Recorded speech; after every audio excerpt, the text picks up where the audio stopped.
What's your take on the way the team is playing right now? How concerned are you for? I'm not concerned. I think that earlier in just speaking on a personal level, earlier in my own career, particularly going back to the Sioux, used to, and my wife can attest, really go up and down. Every loss was the end of the world, and every win was the greatest thing ever. And then experience and just going through the years have shown that I think that these types of things are really a great opportunity. We had some teams back in Sault Ste. Marie, and then also with the Marlies that didn't really encounter any rough stretches during the season at all, and then you get to late in the year and in the playoffs when things are hard, and the team hasn't had any experience in dealing with that. So I think especially with our group being a younger group where the core of the guys are young, it's just a great opportunity for them to show how they can lead the group out of it and develop their own leadership. And I think we've had some games where we've played very well, and the puck just hasn't gone in. Whereas I think earlier in the year we had some games where we didn't play very well, and the puck was going in at those times. So in life and in hockey, it all seems to balance out. Sometimes, most of the times, it's during the season. Other times, it takes a few years, but usually come out even. And I just think it's a great opportunity for our whole group now. On that front, Willie said the other day in Florida that he's never experienced anything like this. Sure. What do you make of the way he's playing and the way he's handling it? I think the way that he's handling it is he's handling it very honestly. I think with everybody, and I don't think it's he was. When you miss that much time, you miss training camp and you miss 2 months, and you come back, it's difficult and it's hard to catch up, and that's what I've and what we've tried to tell him the whole time is that it's not going to be an overnight process where he's going to go back to being the player that he always has been, and so we have to remain patient, and he has to continue to stick to his own development plan, and he'll do that. He works very hard. He's a very good young person, and I've got a lot of faith that he'll work his way out of it. It may not be on the timeline that everybody wants, but he'll get there, and we're excited to help him do that. Kyle, do these challenging times impact the club's long-term mandate as it approaches the trade deadline in a month's time? No, I don't think whatsoever, Paul. I think we're happy with overall where the team is at. I know you can sort of get immersed in the short term, both when things are going great and when things are going not to the level that you expect in terms of wins and losses. But it's a good time to reflect on really how the team is playing, where the team is at, what we can improve on, and gives the group a good time to reflect on how we can rely on each other and help to pull our way out of it. So myself and Mike together, and then Mike and the players together with his staff. So it's a good time, and like I said, it's a great opportunity, and excited for Wednesday for sure. With or without this tough stretch, are you comfortable with the current makeup of the team getting close to the trade deadline, or do you feel you could add some pieces? Well, I think I'm comfortable with the makeup of it, Sean. I think that the group and the job that the coaches have done over the whole season, right from day one to training camp to now, and the players. I think we talked about that when William first came back. You know how the group has handled various different things. Austin being out, William being out. Now we've had Fred out as well. The way that they've hung in and handled those things, and if you look at where we're at in the standings overall, still have to be very happy about that. And I think they've earned the right for us to explore ways that we can continue to make the team better. So we're trying to do that, and if there are things that are fair, we feel that fit for us in the short and long term, then we'll continue to explore all that. Is there a sense that maybe not urgency, but like you still have two players that are key to this team that are on entry level deals, that you do have cap space this year that you might not have next year to add at the deadline?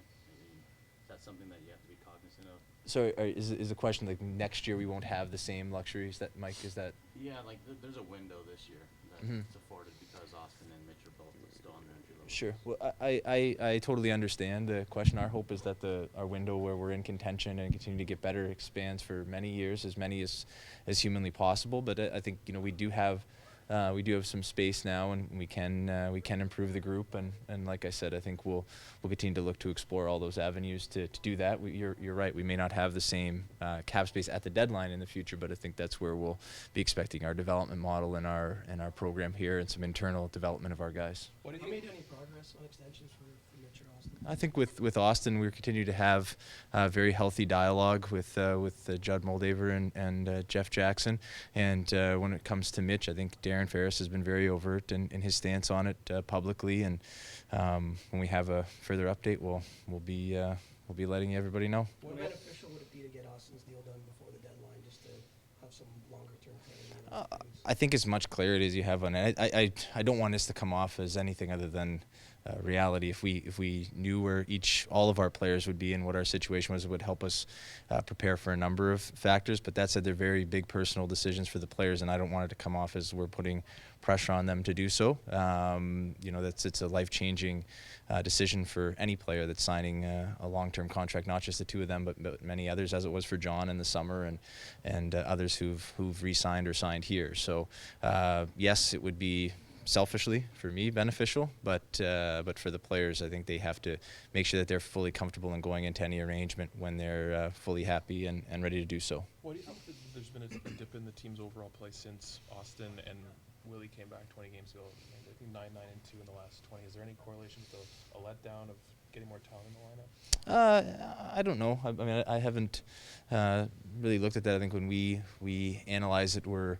more looking at our overall season, and in that stretch, we've played some of our best games. If you go back to December and work your way all the way through, we've had some games where I don't think we've played to our potential. I think all the players and the coaches, myself, we recognize that, but we've also had some games where we've played extremely well. I mean, the Tampa game last week, the game in Tampa that we lost previously, the Boston game here, sometimes the scoreboard goes your way and sometimes it doesn't, but I'm very encouraged by that, and I think as it pertains to the rest of it, again, not playing our best on certain nights. I think everyone recognizes that. The mantra here this week from the players and coaches has been that they just need to work their way through it and out of it. And I think at the same time we can be encouraged by the way that we performed against some of the best teams in the league since the date that you reference. How concerned are you about Jake Gardner's confidence level right now and whether it may affect anything you may have planned for him in the off-season for bringing him back?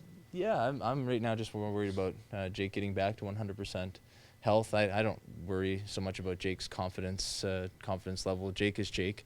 He's very mature, very intelligent, and able to handle everything that comes his way very well always. And I think he's been an excellent player for the organization. He's been here as long or longer than anybody.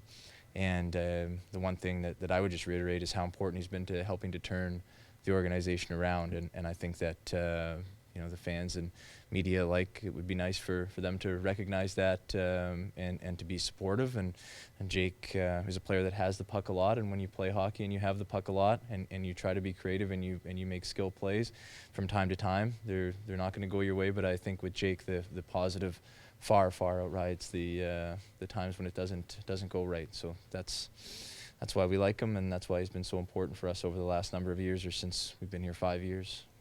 When it comes to trade deadline and Mhm. maybe adding a player or two, I believe you said in the past your preference is to add a player with term rather than a rental. Mm-hmm. Are you sticking with that? Is the market there for that kind of player? Well, I think that it depends on what you're willing to pay, right? That would certainly be our preference, to have somebody that we know is going to be a part of our group for beyond this season. But if there are players that we think that are expiring at the end of this season that can help our group, we won't necessarily shy away from that either.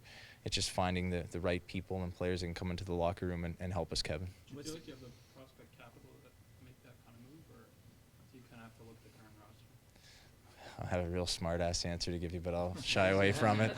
Well, you could tell. We won't tell anyone. Well, I think there's a lot. I think, frankly, I see. We have some discussion about the way that some of our prospects are rated and where our system is at, and I just think that the analysis that's done is so littered with recency bias, and basically anybody who played in the World Juniors is rated very high, and anyone who didn't for whatever reason is rated much lower because they haven't been. It's easy to see people at the World Juniors, and we had Sand in there, and he rises up the chart even though he got hurt there, and our others who weren't there are not, even though they've played better than they were previously, they're down. I think other teams in the league recognize that. And I think the consternation regarding our prospect pool, I just think is a little bit ill-informed. And I can tell you that based on the calls we get from other teams asking about a litany of players within that system. So I feel we have the prospect capital both to develop very good NHL players to help us out, to make trades if we need to.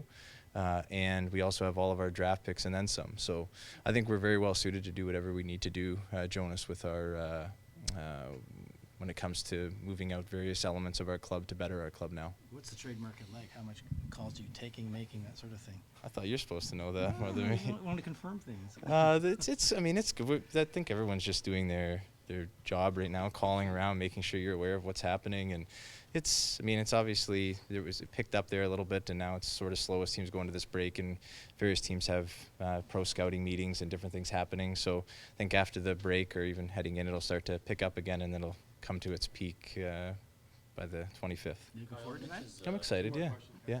Mitch's growth this year, was that sort of to be expected, considering that he's going to be playing with DeVar all year? Or Well, is it even kind of taking you a bit by surprise? No, I think Mitch, the one thing that I really love about Mitch and that we as an organization love about him is how much he just loves hockey and loves being a Toronto Maple Leaf. And he comes to the rink every day with just an unbelievable, and everyone can see it when he's on the ice. He's got such a great energy and disposition about him every day. And even, in this past stretch, it's been fun to watch him continue to evolve, and he doesn't affect him whatsoever. He comes in, and even the kind of like the dog days of the season, he's so happy and excited to be here, and it lifts the group. And I think anybody who has as much talent as he does, that works as hard as he does, that loves hockey as much as he does, you're going to continue to see continued growth in him. And so I wouldn't say it's a surprise whatsoever. His impact on the team is immense, and he's a fantastic player that we're very fortunate and proud to have as a Maple Leaf. Where he might end up in terms of point production at the end of this year, does it complicate things when you're trying to sign him and Austin? No, I think lots of teams are dealing with that right now, right? These younger players are coming in, and if you look across, you look at the leading scorers in the league, they're all, there's some people who've been in there for a decade or more, it seems, that are kind of the stalwarts in terms of production in the league. And then you have younger players that are making a strong push, not just here, but in other teams throughout the league as well. So I think it's exciting for the NHL. It's exciting for us. You see this new wave of players start to lead the way. Marlies are doing really well of late. Mhm. Do you look at them as in terms of post-deadline as possibly having something that you guys could use up there? Well, I think there's lots of players down there that are on the cusp of coming out. And just to relate it back to Jonas's question earlier, Trevor Moore has come up here and played very well, and Callie Rosen has played extremely well down there as the #1 defenseman, and both of them have signed extensions. But you start to go beyond that and look at the rest of the roster. On defense, we've had some injuries down there. Borgman has just returned from injury, and Liljegren will be back soon, as will Sandin, and those are kind of our top prospects there, but they've been out. But up front, the way that the job that Sheldon in combination with Scott Pellerin have done with the group, I think there's 4, 5, 6 forwards that we'd be confident in calling up right now and knowing they could fill in much in the way that Moore did. So for us, it's imperative that the team continues to develop talent down there, and they've done a wonderful job doing so. Even if they aren't the most heralded prospects, they've come in and been able to been very good players for us, and we're very excited about that next group that's continuing to come. And you see their development as young players continue to improve, and then that's impacting the success of the team. Even though the goaltending there has been unstable, it's kind of stabilized now, and they've had some injuries, and I think it just speaks to the job that Sheldon and the development staff have done in righting the ship there. So it's exciting for us for sure.